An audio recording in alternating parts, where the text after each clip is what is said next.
The thing I should say at the start, which is quite important, is that my work is held in a practice of working out loud. So I write and I illustrate my work every day and I carry out research. But amongst all those 21 books and all of my work, there are no clear answers and there's no certainty. So failure is part of my practice. If I knew which bits were wrong, I wouldn't share them with you. But sometimes we have to find our way. And that's what I really want to explore today. Leadership at the intersection of systems in a time of significant change.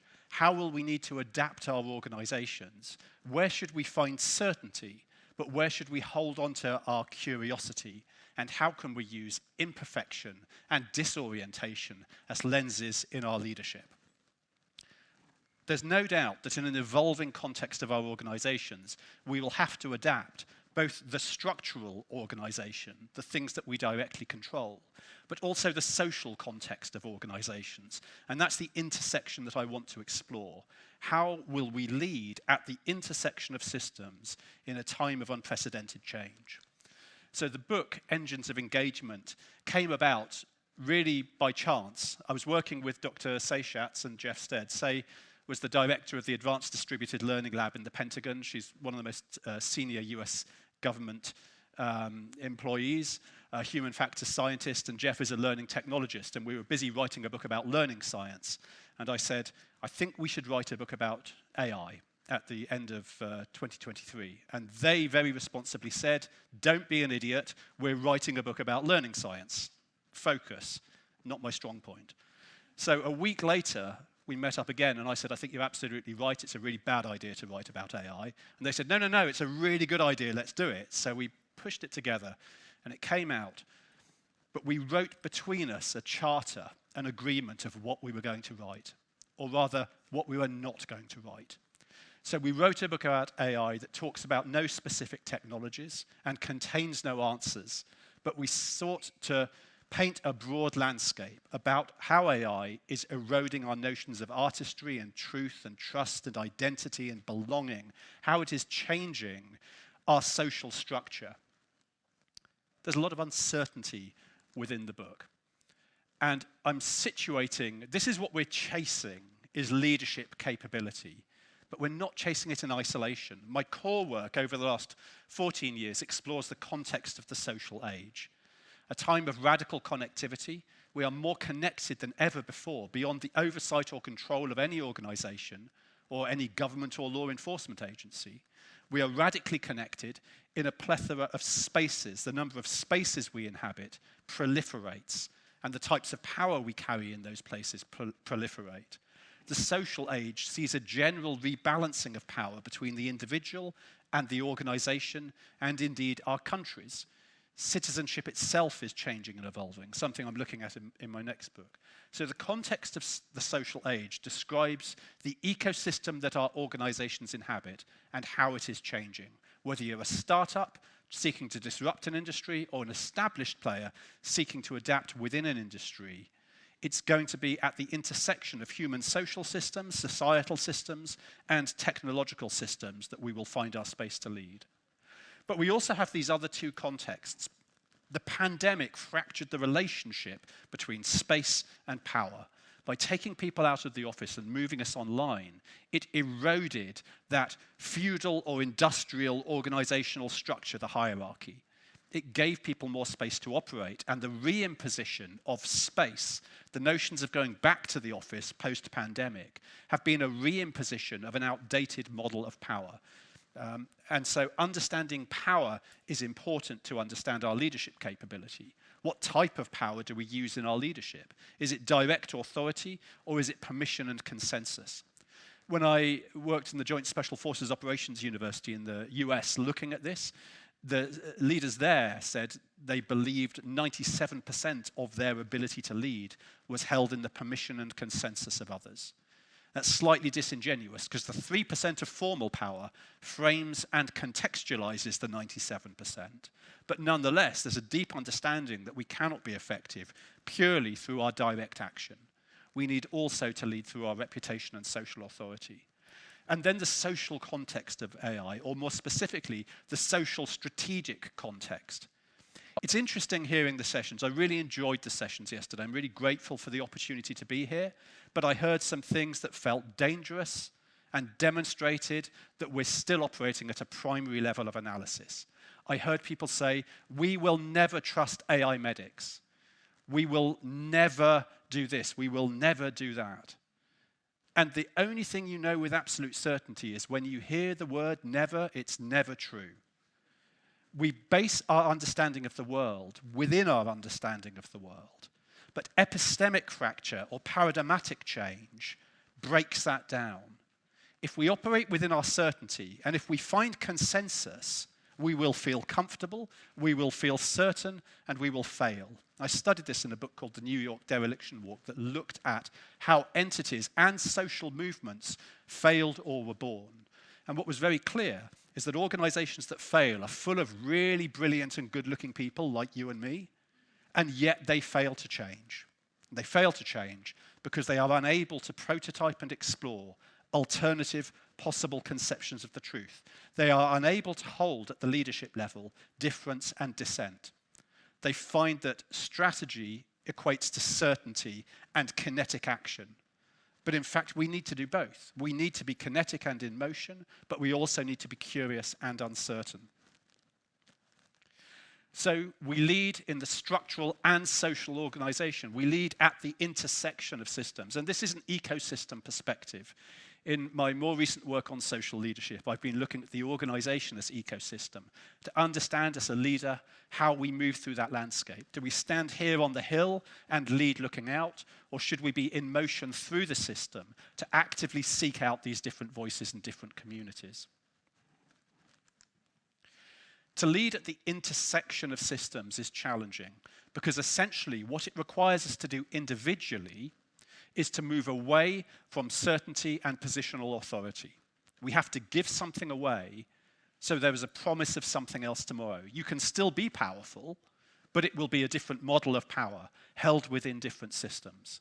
We see indicators of this. The most modern organizations are typically smaller, lighter weight, more reconfigurable. Our legacy organizations are typically held with greater infrastructure. They hold structure, and hence they hold hierarchy within that structure.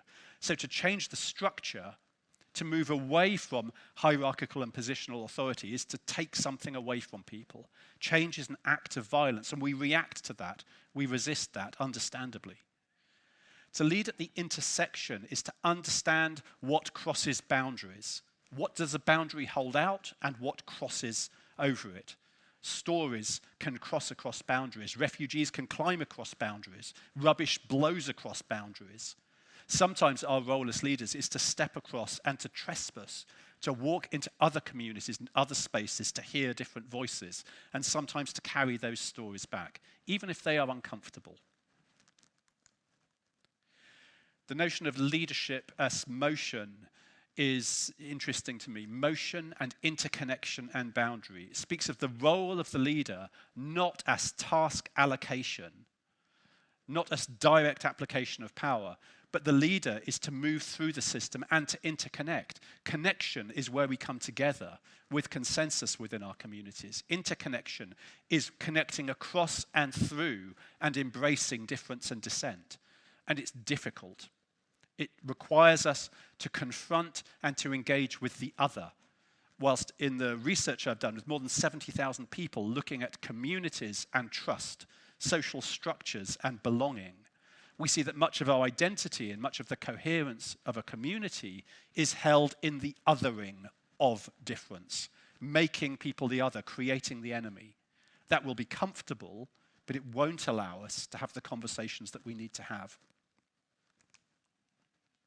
So why would we seek to get lost? And indeed, how easy is it to get lost? My nephew, when he was younger, had a fear of being lost.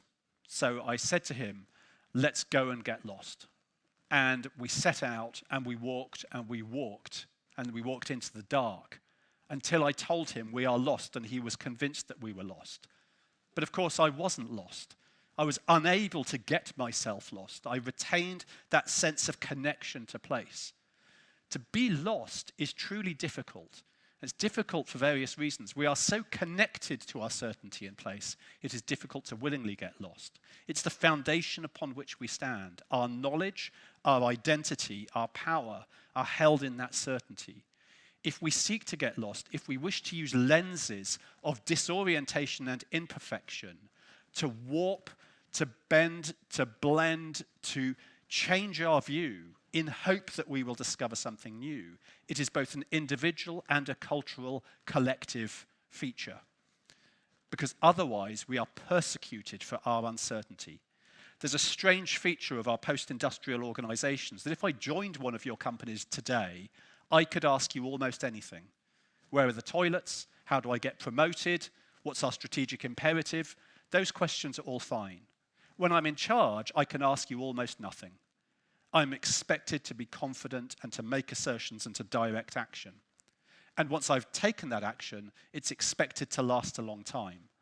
But the half-life of our certainty needs to be eroded as well. Our ability to take action today, stop, pause, fracture, and reframe it for tomorrow is important.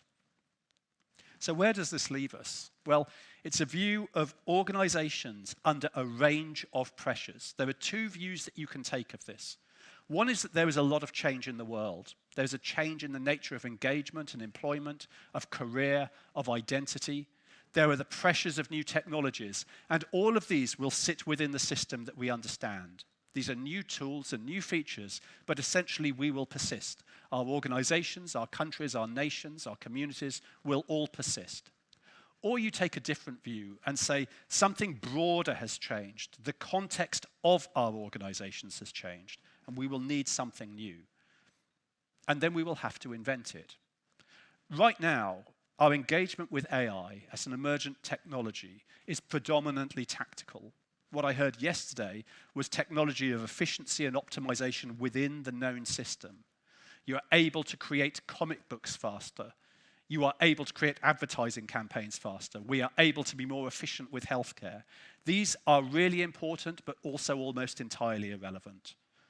It is as the systems themselves change, we have to understand it. There's a strange feature of AI, that there are three key use cases. The first is me and you. We discover how to use AI from our friends and our communities. We try stuff out and it works. It lets us plan our holidays or optimize our tax returns. There are organizations that operate within regulatory frameworks, legal frameworks, compliance frameworks, and existing structures of power. They're heavily constrained in their ability to experiment and explore, but also to think differently. And then there is the unrestricted, and there are two dimensions of this space. There are the hostile actors who are stealing your identity and attacking our democracies. But there are also the asymmetric startups, powered by technologies able to move faster than we can. We are all within the same landscape, but three different rule sets apply. And unfortunately, the rule set of organizations is the most constrained at the very time when we need to be most fluid. So we will need to build these new models around our organizations that allow us to explore and prototype these ideas whilst remaining kinetic. To hold ambiguity is one of the hardest things to do. In a 7-year research study I carried out looking at the limitations of formal systems, a key feature of failure is their ability to hold ambiguity and to understand that it is the fuel of change. Both individually, cognitively, and systemically and culturally, we hate ambiguity. Our brains collapse it down. When faced with an overwhelming amount of choice, our brains tell us it's A or B and convince ourselves it's a binary choice when it isn't. We constrain ourselves. And culturally, we follow dominant narratives. So this is our challenge, to lead at the intersection of systems, to remain kinetic and effective, but also to use disorientation and imperfection as lenses in our leadership. So, thank you for letting me come along today. I shared a few of my other books. Most of these are available free as e-books, except The Humble Leader, which is a beautiful hardback book. You can find me on LinkedIn or online, ask any questions, and I'll be here today as well. Thank you so much for the warm welcome here.